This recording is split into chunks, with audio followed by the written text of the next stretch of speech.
Okay, so hello, we are live here with Sarah Wu. Sarah, you are on the other side of the world than where I am. Give us a small intro of where you are and tell maybe a little bit about you also. Yes, hello everyone. My name is Sarah Wu, and I'm here in Pavones, which is on the southern Pacific side of Costa Rica. So I'm in Central America, and I'm actually at a beautiful location, bioregion. Let's see if you can see it behind me. Called Oh, everything's a yeah, little I can put opposite to here. work Let's see if you can see it. a Maybe little not. bit, a little bit too bright. Well, wait. Yeah, that's Let's better. see Oh if you can wow, see. that's a pretty nice Hold location on. to be locked down. That's Not sure beautiful. if you can see it. There you go. Yeah. So this is it's the Osa Peninsula right over Mhm. there, and I'm on the mainland side. And Oh, so it's nice. one of the most biodiverse regions in the world, actually. This area of the world holds about 4% of the world's biodiversity, and in this area in particular, about 2%. And so the biodiversity is actually found in birds and insects, plant life, also within this gulf right here. So it's called the Golfo Dulce, and many different marine species of animals living in there. So it's a beautiful location. I'm at a friend's farm. That's so beautiful. Are you? How long have you been in Costa Rica? I've been living in Costa Rica for 10 years. I actually had my 10-year anniversary in December. Oh, nice. Where were you Yeah. before? Before that, I was traveling for about a year around the US. I'm from the United States. I was in Philadelphia for about 8 years before that, but I'm actually grew up and born in upstate New York. You're very near to the border of Canada.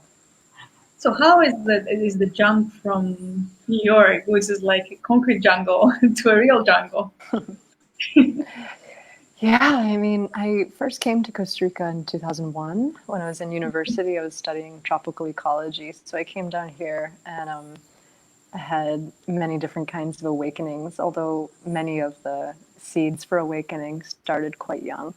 I was always kind of in a position in my life where I was seeing the world changing and had a lot of visions as a child of deserts becoming oceans and forests becoming deserts and all of that. And so I always kind of felt like a shifts happening all around, and being a child I always was like waiting for the moment to kind of get away from where I grew up. And where I grew up, it's lovely, it's upstate New York. It's very city but also rural, and beautiful topography and landscape and everything, but also very monocultured and a lot of suburban sprawl and commercial centers and those kinds of things that really kind of take away from the diversity of place and of people and everything. So, it's kind of always wanting out, and then finally kind of took a leap and moved down here in 2009 after years of dreaming of being down here. So, And did the dreams met the reality? How is it to be actually living in the place you were dreaming about? yeah, I mean, at first, well, I moved down here for love. With Good my reason. ex-husband, yeah, perfect reason. So my ex-husband had already been down here for many years before I relocated, and I moved down here to be with him. And so it was quite easy because I had a little bit of like a landing, Mhm. someone there. But what I found in Costa Rica actually is that it's really easy to make friends. There's a lot of like-minded people here. The Costa Rican population also are people that are generally very kind, very mellow, low key. Costa Rica is a country that didn't suffer like a lot of the other Latin American countries have with political upheaval and turmoil and war. And Costa Rica, eliminated its army in the 1940s and was really prolific in the founding of the United Nations and environmental acts and everything globally. So, the country itself is just very unique and very different from some of the other countries that we find in the Americas. And so it was a really easy, actually, relocation coming here. It was very welcoming. And, it was when I first made the jump, I went from city living into living in the jungle. And that actually was really fun and a big challenge and a great opportunity to learn. I've always been a student of nature and spent a lot of time outside as a child. And so it came really natural. But there was definitely a lot of experimenting in my own personal expectations of what the jungle is like, and living so closely with nature, and a greatly humbling experience as well of, realizing that human beings aren't on the top, and seeing really how fragile we are in relationship to the natural world, and how what our role is in it, and yeah, how the smallest thing can affect us so deeply.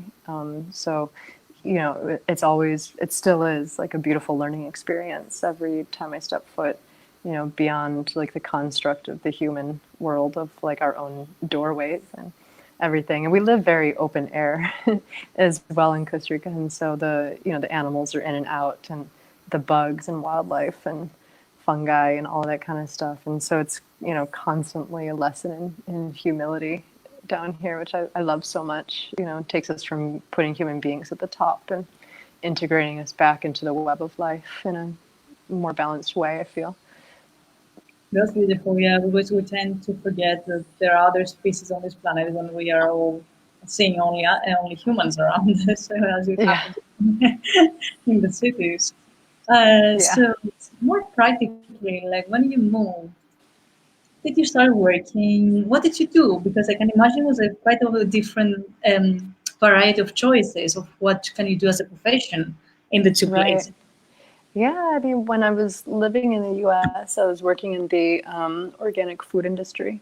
And so I was doing like sales for the most part for various organic food companies, and small ones and large ones. And so I was already living like a wellness lifestyle. I was already into organic food. I had, you know, been experimenting with different kinds of diets and those kinds of things. I'm also an herbalist. I practice herbal medicine, natural medicine, and I've been doing that for 20 years. And so I had already had like a pretty strong foundation in at least like what the diet and the lifestyle was like.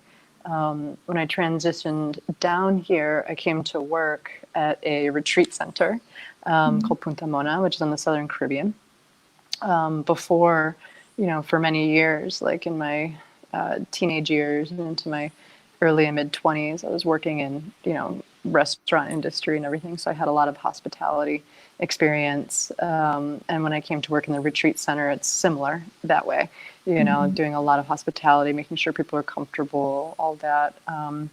And cooking and learning jungle plants and making medicines. And when I came to also working in the retreat center was when I stepped into more leadership roles and teaching in particular. And I teach now. That's one of my main that's my main What are you profession and what I consider myself. I teach permaculture, which teaching? is an How was it? ecological design philosophy. Yeah, It was just and as well as 2 days ago, and it's impressive actually. yeah, Yeah. it is. Yeah. So I teach permaculture philosophy. I teach permaculture design courses, which are 72-hour standardized, globally standardized courses. And then I Mhm. also teach natural medicine and herbalism. And so I wrote an original curriculum a few years ago called Permaculture for the Herbalist Path, which is a mix, like an integration of the philosophy of permaculture with natural wellness and natural Wow, medicine. So really looking at the integrated relationship between the human body and planet Earth and all the life systems. So it's a that's month really long course. Yeah, it's really beautiful. And so, it's like living in the jungle also like really helped the leadership qualities of myself and the teacher in me come out. So, I transitioned into that kind of a work. So doing something that I was already kind of familiar with, but in a whole new context, which was really fun, just to explore that and really start living it hands on, especially Tell with me, working with. tell me a little bit more about that because uh, right now, as I told you, I'm in Pakistan, and Pakistan has. I was impressed actually to see that despite this being an Asian country, it doesn't really have the concept of wellness at all. It Mm. doesn't exist in their country. So I would love if you can tell us a little bit more, like what does it mean, a wellness lifestyle, as you were saying? Yeah, yeah, yeah. Well, it's interesting because at least where I come from, I'm not sure where all of your the watchers right now are coming from, but I came, from suburban United States, which is you know, it's like packaged food, fast food, a lot of disconnect from food source, you know. Wellness is interesting, you know, when we think of not just, like a lot of people might think about like yoga and whatever. You know, I was an active child. My father's an athlete. And so, you know, we were always like moving our bodies and that. But for me, like wellness lifestyle is like exactly getting away from, you know, the packaged, prepackaged life, and you know, the quick eating and sitting in front of the computer all day, which I definitely do sometimes. Like from my work, I will also be on the computer for hours at a time. But that's a lot of people's realities right now, and it's such a new thing for human beings, you know, to be still like we have been forced to be for a lot of our work, to be like in front of devices. You know, this is just like a blip in our human history, and it's like so normal for us now. And so, you know, for me, like the wellness lifestyle is really like about focusing in on, you know, my life systems, you know, like what really makes me happy, what makes my body feel good, taking time to slow down to cook, you know, spending time outside in nature, especially, is I think one of the most therapeutic things that anyone can do. And so, you know, but we're also very, I think, at least for myself, and maybe for some of the people watching this, also very privileged, you know, to even be able to take the time. You know, I can imagine that maybe where you are in Pakistan, maybe, you know, a lot of our clothing is coming from that area of the world. And so a lot of people don't have, you know, the luxury of, you know, going for a walk in nature for a few hours a day, you know, or finding fresh air because, you know, they're kind of forced into factory jobs in some ways, which is much like a modern slavery situation, or, you know, working in you know, monocrop food production, you know, to feed other parts of the world and not even necessarily to feed the people of that bioregion. So, you know, I definitely come from a privileged background to even be talking about like my own wellness and my self-care and all of that, you know, and But the self-care interesting for, part is that yeah. behind, like in our modern world, is that actually we have the access into so many resources through the computer that unfortunately it does consume way too much time, Mm-hmm. uh, and it should. But on the same time, it really depends how we use it, and it can be a resource or it can be a waste of time. Yeah. And I feel that Right. many people have been just wasting time with it when in this time right now, the lockdown, let's say, you can easily just become an expert in a new skill. It's like 2 to 3 Yeah. weeks is definitely like a good time to just pick something and become an expert on that. Yeah. Um, so from I remember that I actually contacted you because I saw a post that really, really spoke to me, and you were talking about how is actually the world that we have all been saying that we're waiting for in the spiritual circles. It has been going for many years, actually, the idea of the uplifting of humanity, of a new world, of a type of living that is much more natural, let's say, or close to our needs. And they're very common terms, but on the same time, now that we are reaching a point that actually everybody can take decisions towards where he or she is going, we Mm-hmm. realize that maybe it was not so concrete in our minds. It was just a concept. Tell Mm-hmm. a little bit more Mm-hmm. about that. What is your concept of the world we have been waiting for?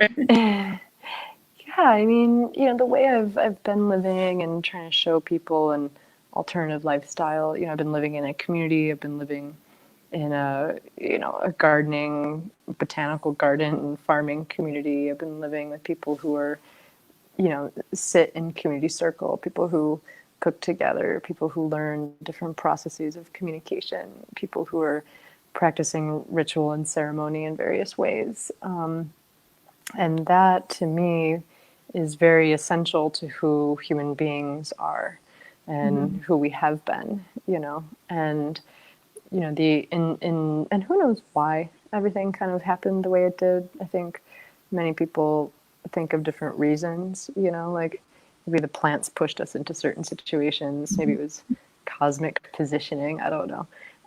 In particular, maybe it was disruption in the ecosystem, that pushed us into different kind of power structures and belief systems and everything. And I really think that, religion and what we call a cultural paradigm comes from our response to the world around us, the natural world around us. And so it's like I feel like in, past many hundreds of years, maybe since, the Enlightenment of like the 1500s, I think that people slowly moved away from the tribal nature in which human beings once lived, and the communal nature in which we lived. And not to like talk against our autonomy, because I also really believe in the autonomous self and like being able to control your own life and, have some of your own personal space.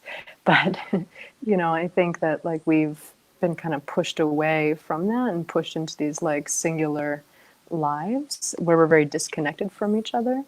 And what's so interesting, what we're seeing right now with, the quarantines, mandatory quarantines, and also, quarantine by choice of like the social distancing and everything, is how hungry people actually are for more contact with each other. And live streams like this, interviews like this, other Zoom rooms, all these things that people are doing, taking opportunities to learn, we're seeing like what actually kind of matters to us. And so I think like for some of us, we've had this idea of like back to the land movement and living in community and going back to the garden, the garden of life, where we all come from originally. And, that is this very romantic idea and very ingrained and very natural, I think, for all of us. But, in what we call in permaculture, the transitional ethic is like, well, what's it going to take us to get there, from the modern life that maybe some of the people are living in apartments, living in cities, living in suburbs, and how do we start to transition away from that, and I think a lot of what Corona has also shown us, and with the economy collapsing, is that like, what runs our economy is actually a lot of shit that we don't need. And, on the consumer part of our economy, the manufacturing side of our economy, and do we really even need that stuff? And so it's kind Why of not? Not we couldn't have cut them for 2 weeks, right?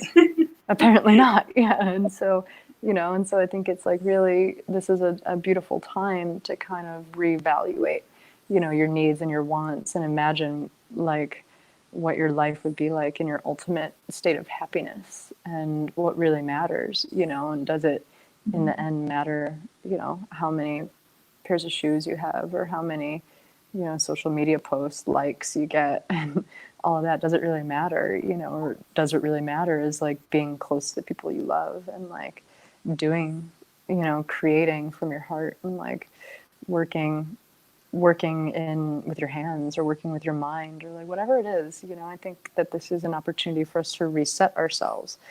And everyone maybe has a different dream of what it looks like, but the reality is that we all have the same needs and the same core wants, I think, which is, contact with people we love, fresh air, clean water, and vital food. Those are the essential needs of the human being. And the context for which we create that is variable, and some people really thrive being social and being in a city, but there's also the kind of review of, well, it's an extremely insecure place to be. And I think that's also like one of the things that's been coming up for me so much. And when, I made that post, that musing was a lot about like, are we ready for this? Because you can sit there in a city and preach about your, the alternative lifestyle, but in the end, where's your food coming from? And in the end, like, are you able to feed yourself? And are you actually self-reliant? Is your community That's what I resilient? wanted to ask you. Like, how does your garden, your community garden works, and how much percentage of actually the food that the community consumes is it possible to be created in the garden? So, if we do feel like moving, that I personally believe that it will not be so difficult if we use new systems like permaculture, that we can even Mm-hmm. start cultivating in small gardens inside the cities. I Mm-hmm. feel that Mm-hmm. a percentage of our food can be covered from literally from our backyard. But tell me a little Mm-hmm. bit more about your experience about that. Yeah, I mean, I think, and I'm kind of seeing this for myself right now, and that the comfort food that we're in a quarantine here. There's four of us living at my friend's place. But one of the comfort foods that we're eating is actually wheat. Like baking bread and those kinds of things. And but the reality is that so many of us are very dependent on those kinds of crops: corn, wheat, rice, and that can't be grown in the backyard. Those kinds of crops need to cut down huge areas of forest or take over big pastures to be able to actually feed people at that scale. And so, for people to be more resilient in their food systems, we, including myself, and I definitely don't eat that much wheat regularly. This time we've been a little bit. It's been our comfort food a little since we've been here, but a lot of that is actually transitioning away from some of those foods and looking to things more like root crops, squashes, bioregional nut trees, those kinds of things that are going to provide those starches that we crave so much. And so the backyard is actually really able to feed us annual crops, things that we need to collect seed from, which causes insecurity because you don't know if the seed is going to last or not.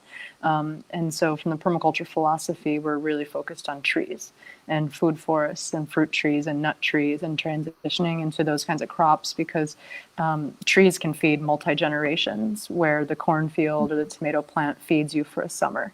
And so it's also that perspective on the food system. Like when we go into the supermarket, the majority of the foods that are in the supermarket, besides like the fruits that grow on trees, are all coming from annual crops that need seed to be collected. And that's also, where you see seed ownership and those kinds of things from like big agribusinesses that modify seeds and own them because the seed is insecure. And just again, that the seed might fail, the seed might rot, the seed might get a rat in it, the seed might not germinate, so it takes a shift away from the foods that we think we need. And our diets are also very narrow compared to what they used to be, like many, many generations ago now, because we've been quite dependent for quite some time on annual crops. But when we were gatherer hunters, our food system was actually much more secure because we were following the food. We weren't landlocked to our food system. So, but again, that's going back even tens of thousands of years, really, for when we were those kinds of people. And so for us to go back to that, it takes a really big shift in perspective. And also about like how far our food comes from. Like many of us are just so used to going into the supermarket and buying whatever we want at any season, eating watermelon in the middle of the winter, strawberries in the middle of the winter, and, when those are summer crops. And so, like I encourage people, if you want to kind of start to shift your diet into the more natural rhythm, is to actually eat seasonally as much as you can. If you're not growing your own food yet, it's the things like farmers markets and community-sponsored agriculture and local gardeners and those kinds of things, and eating just what's in the yard at that time. And it also really gets you into the perspective of like food saving and food preservation and how the real cost for food, because that's also something we were talking about this last night around the dinner table. That's also something that we're very disconnected from, is the real price of food. And that, like, if we're paying poor farmers in Pakistan to harvest our sugar or our cotton, like what are they actually, what's their standard of life? And so, it's that shift of like, okay, I want to focus regionally, and it means my money then is going to go into my local economy, and I might be paying more for it, but I know that my neighbor is being supported. And then, this goes into the philosophy of what we call circular economy. And so how that money stays within a community, and that's a huge shift for a lot of people because we're not set up that way right now. We're set up as a global market and a free market, where big corporations can buy and trade and exploit people from the producer and the farmer to the consumer. So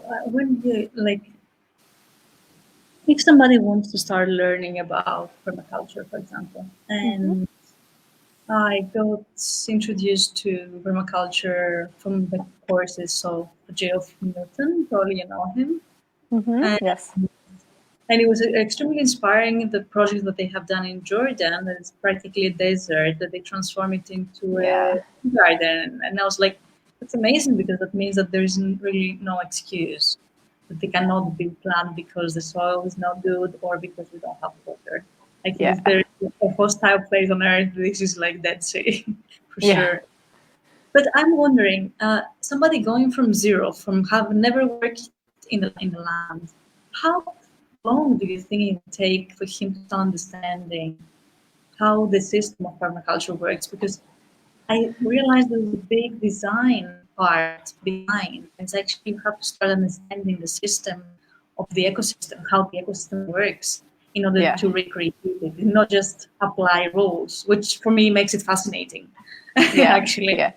Well, that's one of the things that's so beautiful about permaculture is that my students, when they ask questions, one of the most common answers is "it depends," because everything is so bioregionally specific. So we have like patterns, like if you're going to go outside and you study the ecosystem, whether it's the wind pattern, the pattern of the sun, how it moves through the landscape, how the trees grow, right? Like these are all the same patterns that are mimicked all over the world, but what's different are the species, right? The length of the day, the amount of rain. And so, it takes some time just to start observing your own ecosystem and getting outside. And it doesn't matter if you know the answers, if you know all the names to everything, that doesn't matter right away. What matters is that you're starting to observe how things grow, how things work.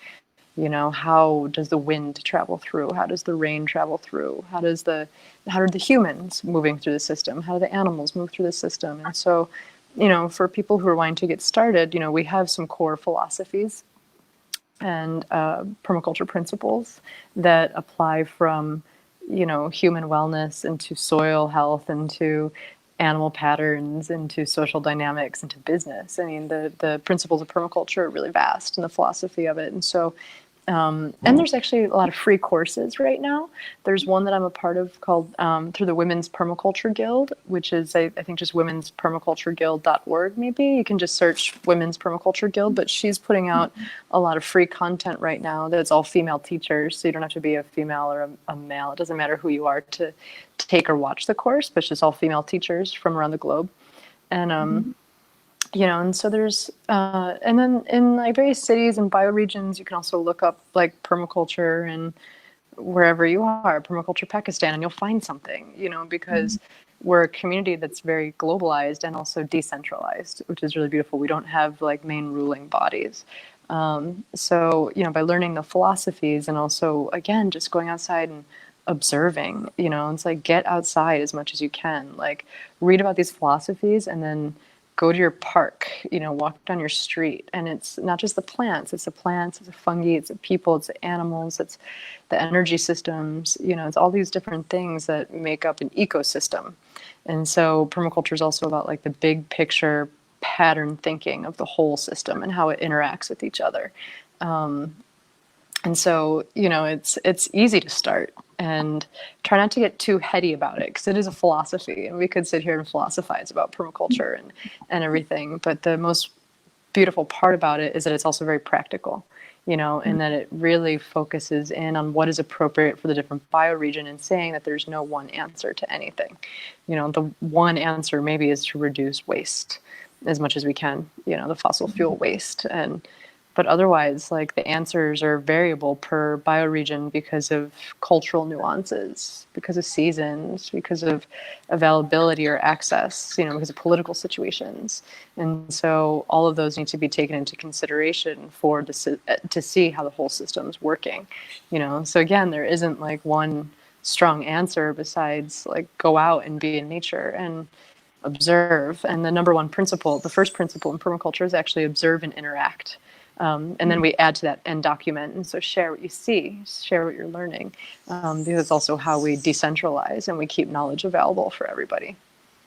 That's super interesting, because as soon as I got like in touch with that, I really start contacting people who are working here with the land, with the agriculture, and just start spreading the idea. Like, have you ever heard of permaculture? Most of them they haven't, and I feel that the more we are moving towards a world that might not be, well, this is our last crisis, the more I think we have to start looking at what is around us and appreciating the land that we have like in our feet and the people Yeah. that we have around us and the knowledge that we have in front of us instead of Yes. dreaming something completely out of this world. So I Yeah. feel that we can create a small heaven wherever we are and we don't need to always see just try to imitate systems of others, you know. Hmm. Sometimes everything is just Yeah. around you. Yeah, exactly. Exactly. And that's just so beautiful because it's like, I think when we're dreaming of the world we want to live in, sometimes it seems so unattainable because we see so much. And it's like, keep that dream alive, like see that happening. But knowing that maybe we're just working towards that and then it might be another generation that gets to experience that world, but it's like leaving your legacy and being a part of whatever change you want to see happen. And one of the other principles of permaculture is actually small and slow solution, and so like what are the smallest steps that you can take that have the greatest impact in your life, so something like eating less wheat or you know taking 20 minutes outdoors every day. It's like whatever it is, it's variable per person as well, but like whatever that small solution is, again, that's going to create the ripple effect in your life that you can stick with. Because if you try to go too big too quick, you can either fall off the bandwagon, it won't happen, you're going to feel frustrated, you're going to feel lost, and so the smaller steps are the key to maintaining it, and being compliant with yourself and your own goals.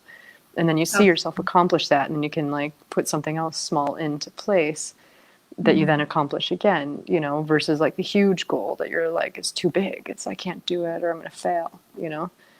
Except from the relationships of the plants in a communal garden, I would like to also get to know more about the relationship of the people of such a community, because by the time the lockdown started, I had a very interesting insight, and I was realizing that the whole world was very, very worried about a virus, an external attack.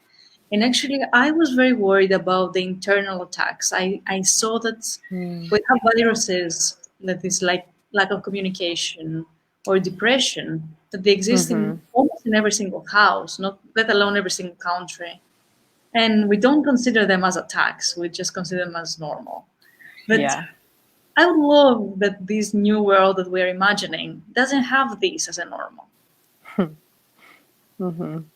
Mm-hmm. So how is the relationships between the people who have this communal garden, and how do you get along? How do you share the food? How do you do the circles? Like these simple Well, things, but most of us have never there's experienced it in their lives. Yeah. I mean, one of the complicated things are human agreements, Of course. and coming up with like how we want to distribute, and is the distribution of food based on participation? Is it based on financial input? Like, and again, this comes up with like, what is the agreement, and who do we decide to lead, and or is there no leader at all, and we have to sit around and process it and figure out what we want the agreement to be. And so, with the community that I lived in most recently, we have a community garden. The people that live there aren't really farming. They participate in the collection of the food, but not really in the growing, because the people who are living in this community, for the most part, work digitally. And so they're spending a lot of time on their computers, but they also, their kids have these like epic lifestyles. And the adults also have good lifestyles too, but they're not, again, participating in farming. And so, there's an agreement of like a dues that people pay, to have their community box, their veggie box, delivered once a week. And so, the amount of financial energy that goes into the community then pays workers, local workers, to grow food. In other situations, like in the farm that I lived on in the Southern Caribbean, it was pretty much like managed by like a kitchen team. So people who worked specifically in the kitchen, who were in contact contact with the people working on the farm, who have the connections to town to buy the food, and then distributing the food out that way in actual like meal preparation. So people would participate in different meal preparation, but your meal was there for you, and so you didn't have much of a say on like what was getting cooked for you, because it was a lot of like what was available and what was harvested that day that came into the kitchen, and then how the kitchen knew how to manage the food, just so that everyone got fair shares and everything. So based on their needs. So there's, again, different structures, and a lot of it does come down to the individual community and how they want to participate, and also being really realistic in that, because not everyone's a farmer.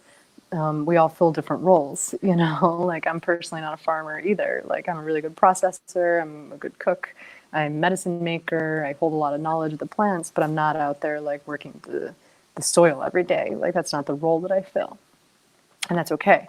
And so it's also like just being realistic about what role you fill and who does want to work the land. And if no one wants to work the land because maybe you don't have time, maybe it's not your skill set, you don't like being outside in the hot sun all day long working, then it's identifying who in the community wants to do that. Like, and maybe it's a neighboring community or, that kind of thing where you hire people, and then you have to come again to the agreement of like, okay, so if we all want this food and we want to grow this food, we have to chip in for it in some other way, and so like in the most recent community I was in, people would go and help with the harvest, they'd bring the boxes around, those kinds of a thing.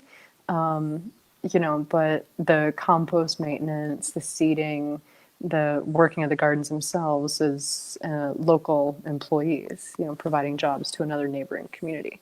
So, again, the structures are so variable because it depends on the human ecosystem that's involved in the process, or there's like examples which is called community supported agriculture, CSAs, which are where people will get together and they'll give X number of money, towards the development of the garden. And then through the season, they, maybe they'll pay a monthly fee or weekly fee, and they'll get food delivered to them, and they're supporting people working in farming in other locations, and so it's another form of participating in a localized food system.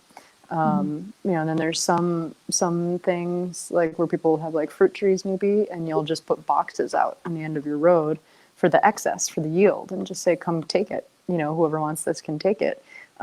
There's another concept of the commons, which is where, fruit trees hanging off of someone's yard into a common space, anyone can take from that. But if the side of the tree that's in, the person's maybe autonomous living space, their yard, that's their part of the harvest. And so, the agreements are variable depending on where you are. No, and that's actually a very good point, because we tend to believe that somebody else has to give us the structures and we can just follow. When it feels much more natural when the structures are being created inside our family or inside our community. It does take time, but the outcome is that you feel much more fulfilled, because it's a participative decision. It's not something that you have been told to do. Exactly. So I love that, and I think that many structures of collaborative systems can also start being applied into our new types of businesses. So I feel that the business, what we believe to be a successful business, will have changed dramatically. I already see that how much business has opened up to help during this crisis, during this period, has started already shaping the review system of the users. And I feel that this is absolutely natural, because business initially was created to solve problems and serve the community. It ended up being a little bit different, but but that was the initial role of the business. Yeah. And it kind of goes back into, okay, yeah, it's here to serve actually, and to propose solutions. And so I would like to see some of these, of the concepts you have seen in a participative garden, if you can imagine them to be applied actually in a participative business, or or, or some kind of new model.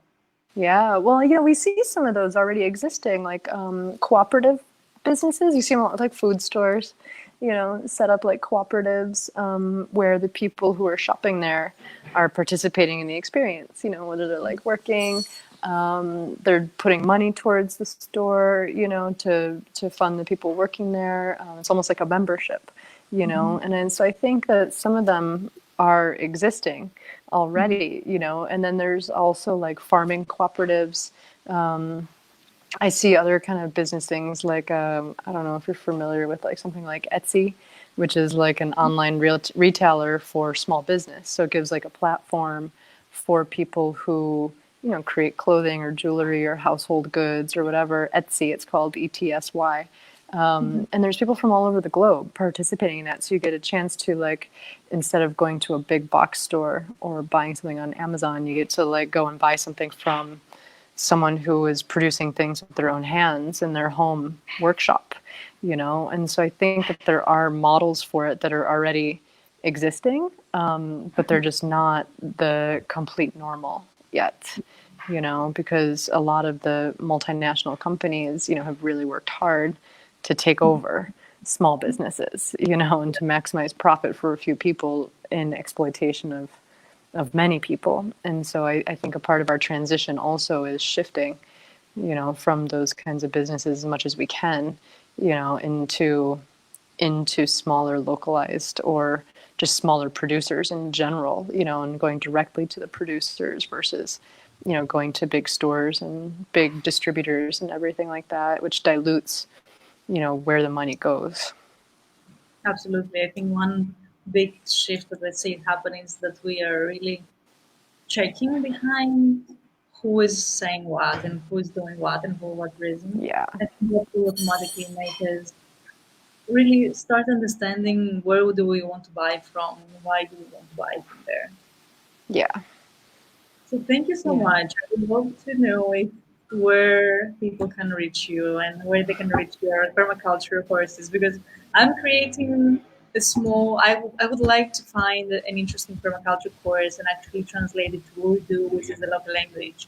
So then we can contact the local communities and they can at least Yes. get educated. Hopefully, some of them will pick it up and start applying it.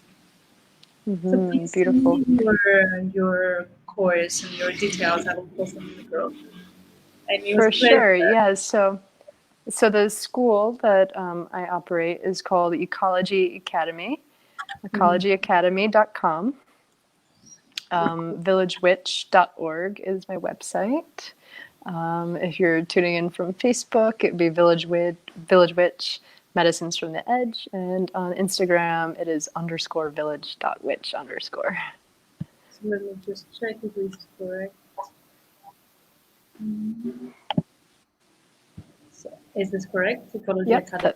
Yeah, that's it. Yep.